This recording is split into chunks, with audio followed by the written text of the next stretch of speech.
Zaman çataşıp kıyın өлkөлөр tuş-tuştan kızıp eljeribиz tarıp baratkan çakta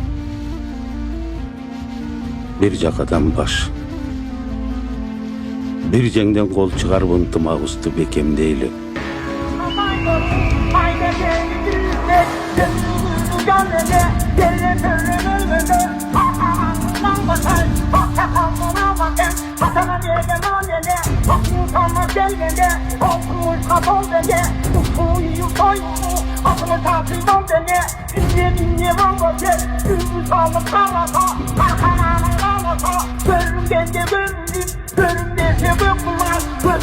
Bölüm